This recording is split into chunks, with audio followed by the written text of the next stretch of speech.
Clear prop. Star 738, Yankee number 2, following twin traffic, 3 mile final, clear subject, 1 Charlie Bravo, exit in runway 25, going 4 mile final. This is Behind the Prop with United Flight Systems owner and licensed pilot Bobby Doss and his co-host, Major Airline Captain and designated pilot examiner Wally Mulhern. Now let's go Behind the Prop. What's up, Wally? Hey, Bobby, how are you? I'm great. We have been asked, probably more than any other question we've been asked about, was taking on the topic of emergencies. I probably have been a little bit apprehensive to take on this because I know there's going to be many differing opinions, and we would love the conversation, whether via email or social media. Let's talk through these things to hopefully help pilots. We've obviously talked a lot of things related to the killing zone and what Paul Craig said and decision making, but I think there is still a big gap in what we can talk about to help aviators make better decisions during what could be perceived as an emergency, whether it is or isn't. I think the person that probably wrote in the longest request for this had all kinds of questions. Can you help me understand when it is emergency, when it isn't an emergency, what I should do, what I shouldn't do? And I think there's so many things that get wrapped around every scenario that we could talk about. It's impossible to answer those questions yes or no. What are your thoughts? Yeah, I agree. I used to, when I was an active CFI, I used to tell my students, when in doubt, don't. And we're talking about weather decisions. If you're sitting here trying to make a decision, oh, geez, should I go? I don't know. Well, the fact that you're sitting there having that conversation maybe with yourself probably tells you that you shouldn't go. I would say within declaring an emergency, it's free. It doesn't cost you anything to declare an emergency. Now, you may have to answer to it, and you may have to explain yourself why you did it and what your thought process was. But I can't imagine any situation where you declare it an emergency and then it's like calling the police or calling 911. Bobby and I were talking about a health scare I had several years ago. I thought I was having a heart attack, and I went to the hospital, went to the ER, and boy, you tell them you're having chest pains and they get you go to the front of the line. And I went in and they checked everything and actually kept me overnight and released me the next day, and everything was fine. I went to a cardiologist, had this full cardio workup, and the cardiologist referred to my heart as disgustingly healthy. He said, I'm fine, there's nothing wrong, and we determined that it was indigestion. Had some spicy food the night before, but other than the time investment, and my insurance company paid some money for all that, but it was peace of mind. I would much rather do that than not do that and be in a bad situation at home. So as far as declaring an emergency, if you're thinking about it, it's probably worth declaring an emergency. Yeah, and I don't think that we could tell you each of those scenarios, but what we thought we would do today is kind of talk through 3 or 4 things that we think you may experience during your flight training, during your student or private pilot era of training, that may help you think through how you are going to respond to those situations, and maybe some thoughts that you can draw on that in that situation that might help you do better to get yourself out of that situation. So really the few, let's go through each one of them one at a time. One of the things that's probably going to happen in these older aircraft to all of us while we're flying is we're going to lose one of the radios, if not both of the radios. That could be a comms problem. I've dealt with a lot of maintenance, so I never think it's the radio first off anymore. I think it's electrical. I think it's a fuse. I think it's an antenna. I think it's someone's headset. We troubleshot a radio for months, and it was because they had they had a light speed or something, and it was 1 millimeter shorter on the input than other headsets, so it wasn't quite making the connection. Wow. And it was brutally painful how hard we troubleshot that. But it's not, I guess the point that I'm trying to make is it may not always be the radio, and it may not always be the headset, and it may not always be the intercom. Right. So how are you going to decide, is this time the time that it's an emergency? Yeah. The other parameters have to come into play. We've talked about your halfway scenario and check rides. The question is a pretty one that I think we've explored. Let's talk through some other examples. What would you do? Would it be an emergency, I guess, if you were flying on a no ceiling day, perfectly calm, and you lost your radios in echo airspace between two cities? No, absolutely not. Yeah. Do you divert? Do you pick up the phone, meaning cell phone, and call someone? There's a lot of options still there that you probably would not call that an emergency. Same scenario, foggy day, 200-foot ceiling, and you are 10 miles inbound for your final stop at a destination. Would you declare an emergency? I don't know. Yeah. I'd be pretty nervous in that situation. Right. Did I just get cleared for the approach? That might change my situation. Would I squawk 7,600 versus 7,700? I don't know. Would it be, if I was alone, I would probably think it was an emergency. Yeah. I probably in that scenario would, if I only had zero communication with the tower at that point, I would probably squawk 7,700. Yeah. And the thing about declaring an emergency, if you can't talk to anybody, you can't utter those words. You can't say, I declare an emergency.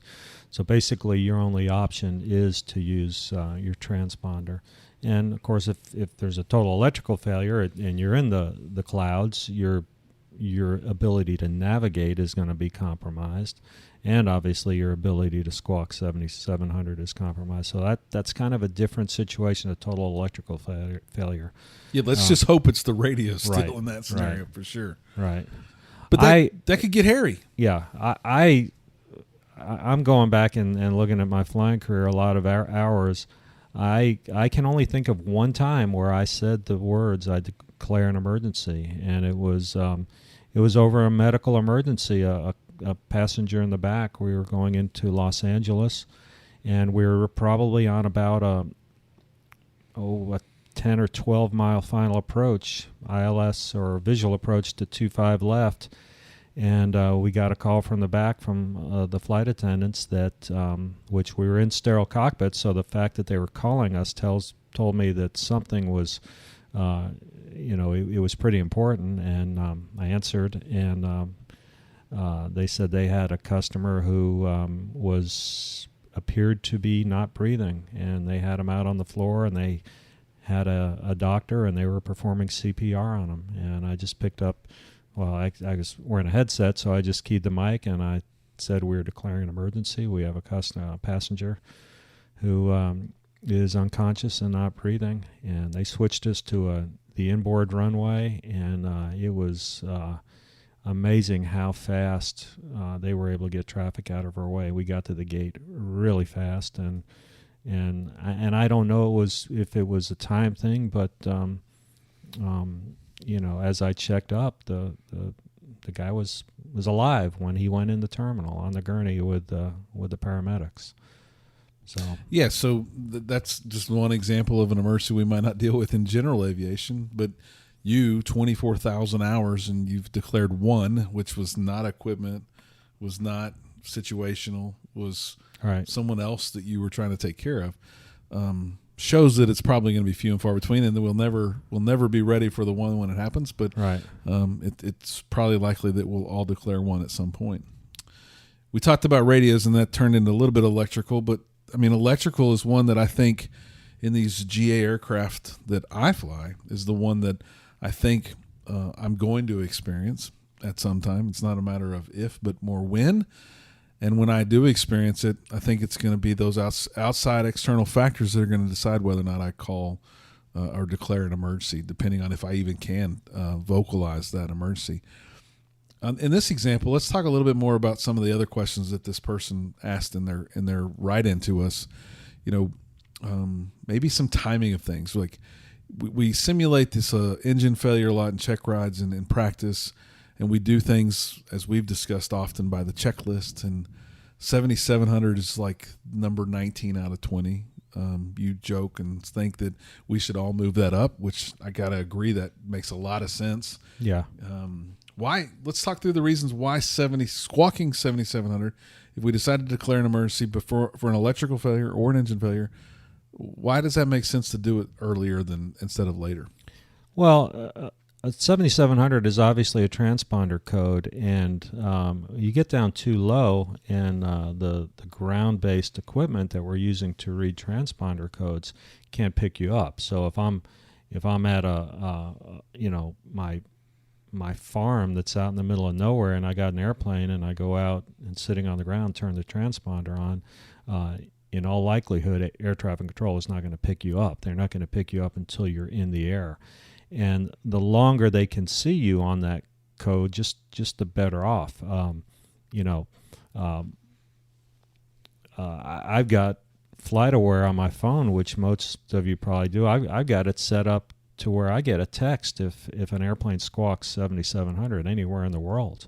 So I get these little text alerts, and it's very interesting because there's a lot of emergencies being squawked out there. And if you really want to get into it and try to research it, it gets a little cumbersome trying to figure out actually what happened. But it is kind of interesting.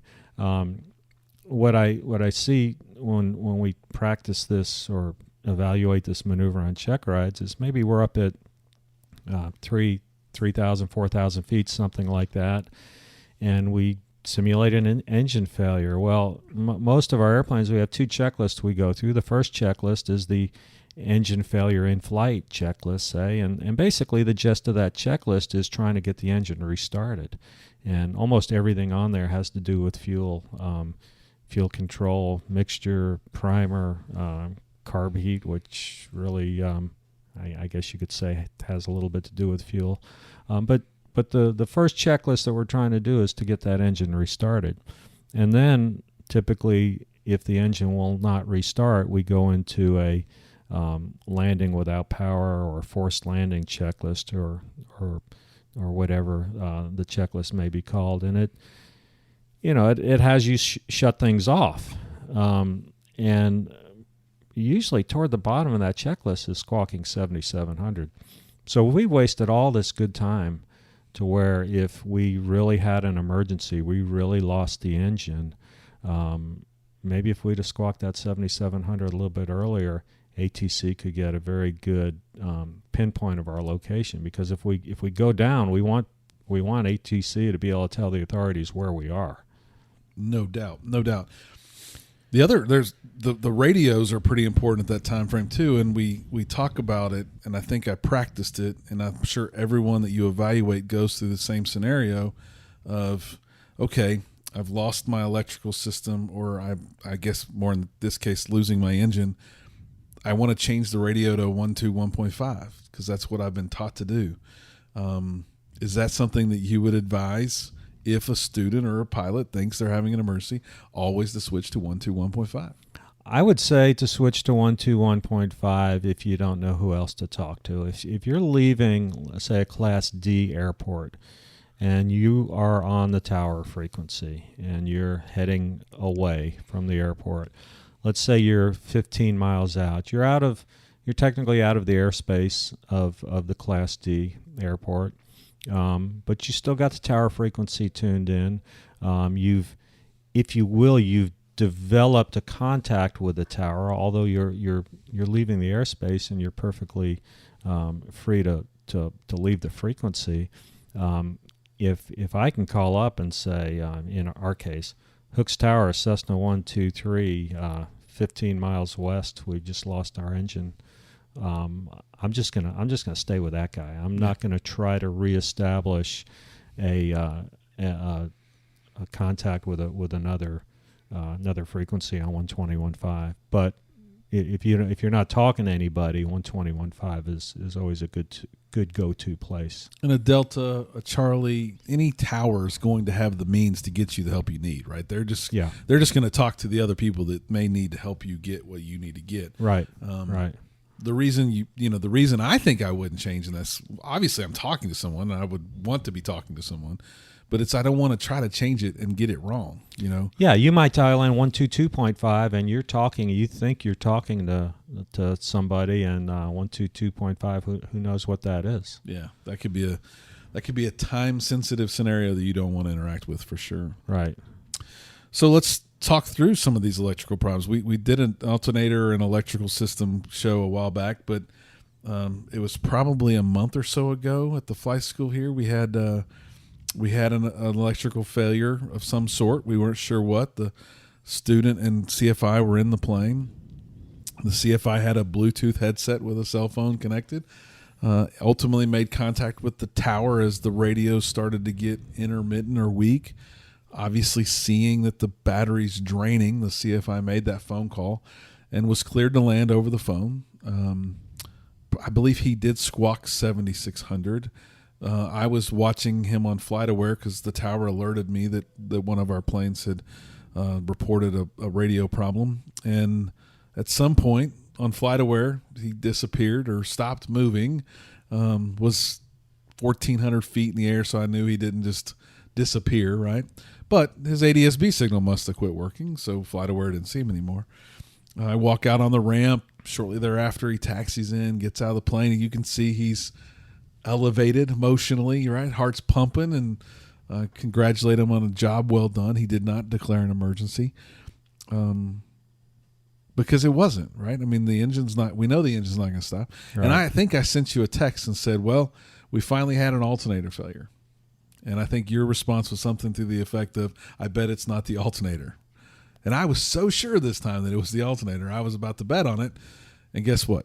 It was not the alternator. The alternator was just fine. What was it? It was a wire on the back of the alternator that came off, right? All right. So the source of juice going to that battery had come undone, right? Yeah. It probably had been connected to that alternator for hundreds of hours, right? Yeah. And for one reason or another, wiggled out or came out of the joint that was in it. And I would have bet $1,000 that the CFI would have bet it was an alternator, because every symptom was that of a discharging battery that was no longer being charged, which it was, but it had nothing to do with the alternator. It just became disconnected. That's interesting because, you know, if you look in the checklist, at least for Cessnas, the checklist is not alternator failure checklist. It's a low voltage checklist. So, you know, regardless of whether it's an alternator failure or, in this case, a wire, it is both low voltage. Yes.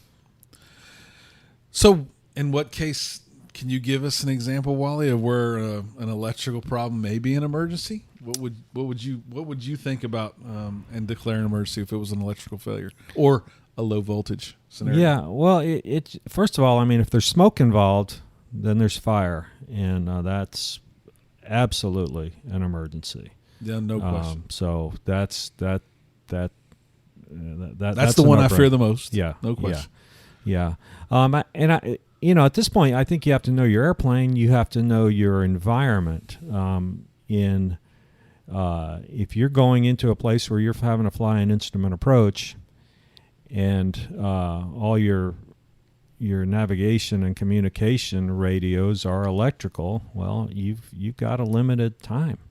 So you either need to fly toward good weather, or you need to expedite and get in. And the best way to expedite is to declare an emergency, just as I alluded to in my scenario going into Los Angeles. They expedited us extremely efficiently. But, there's a situation where if you're 15 minutes away from landing, you think you've got 30 minutes of battery. You may not. You may have 45. You may have 15. Who knows? But 30 minutes is the number that most of us come up with. You're supposed to have 30 minutes of battery life. And if you're 15 minutes away and you get vectors and now you're 35 minutes away, well, you can see there's a problem there. So every scenario is different, and outside influences, i.e. weather, and then knowing your airplane and how things are affected in your airplane by the loss of electricity. Some airplanes are going to lose flaps. Some airplanes are not going to lose the ability to move flaps. All makes sense. All good tips. The next example we'll walk through is maybe not an engine failure, but what appears to be a sick engine. Something's running rough. Yeah. Something's amiss. Yeah. Is that something that you would immediately declare an emergency on? I wouldn't say immediately, but I would certainly I would get my guard up, and I would probably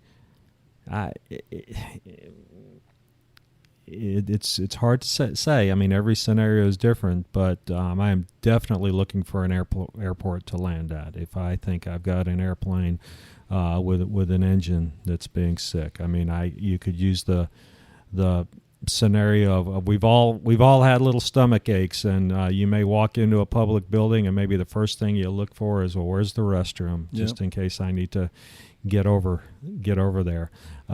So landing at an airport or figuring out an airport to go to, and in my airline career, I mean, I've never had the vast majority of issues we have, or I have had personally, are passenger related, and sick passengers. And the second we get that call up front about a sick passenger, man, the first thing we're doing is going down. We're looking for our closest airport and how quickly can we be there if we need to be. And I've diverted one time for a sick passenger, but most of the time you don't end up diverting. But we always had that option of where we were going to go and how quickly it would take us to get there. And so a sick engine doesn't necessarily mean it's going to stop, but I guess as an experienced pilot, and I'm not that experienced, but I'm going to first think fuel. That's probably where my mind's going to go. I'm probably going to reach over and just naturally push that mixture in because I may have gone from high to low and not pushed that in, and that could be an indicator. It could be a fouled plug. It could be a lot of things, but my mind would then probably go to the magneto switch, right? Yeah. Like, have I lost a wire on my magneto? Is it grounded? Am I running on one? Is there something causing that?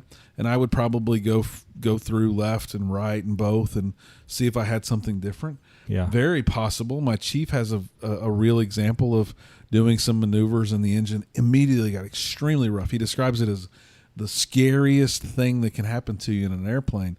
And we've talked about an unbalanced engine, right? So now I'm running on one mag and it's extremely rough running. And he immediately reached over and switched it and everything was fine. Yeah. Oddly enough, he chose to declare an emergency that day. He thought, well, now I'm down to one magneto. Yeah. And I don't know what's going to happen if I lose the other magneto, right? That's right. the only thing keeping the engine running at that point. Yeah. So he climbed, declared an emergency, came back home, landed without incident, and never had to do any paperwork, just the phone call with the tower to report what happened, and probably the owner of the flight school had to write a letter. But he talks about that as that emergency gave me all the better opportunity to get on the ground safely. Yeah. Climbing and going through Class Bravo airspace under an emergency situation is never going to be a problem. They're going to clear you out. Yeah. And he got to where he was high enough to where he could have taken the advantage of the glide ratio and if everything would have failed, made a normal landing here without power. So very interesting that it became something that was rectified. We would think is rectified. The roughness went away. The sick engine didn't seem to be a sick engine anymore. But that's when he declared the emergency, which I've always thought interesting and is in the back of my head that if I have that situation, I'll have that in my toolbox to possibly use as a reason to help me get on the ground safely. Right. I would go to the closest airport in many, many situations, obviously, if I couldn't resolve the sick engine. But one thing I talk about, and probably haven't talked openly with you, Wally, is my biggest concern is that someone has a cylinder problem.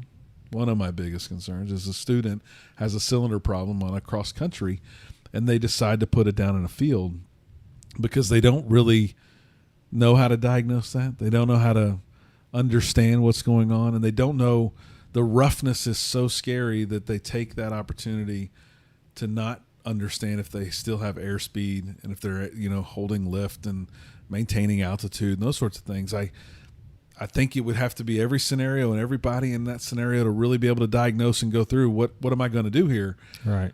But I sure hope that a cylinder that's cracked maybe makes it seem extremely rough and bad, but still has enough power to create lift and could still get to an airport. Yeah. I just hope they don't choose a field when they could continue to fly the aircraft, although it's scary and rough. Right. Would you go through that process in your own aircraft? Would you think, am I creating enough power? This is really rough, but I'm able to stay in the air? Yeah, because I know if I put it in a field,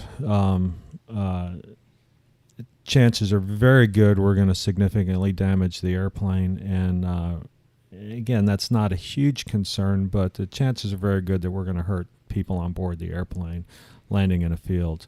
I mean, obviously, the best place to land is your destination. Second best place to land is an airport short of your destination, and third is off airport. Right. So if you can limp that airplane to an airport, so that's why the first, as soon as I feel that there's an issue, boom, I'm thinking, where is my closest airport? And while I'm going to troubleshoot this, I'm going to be aiming at that airport. Right.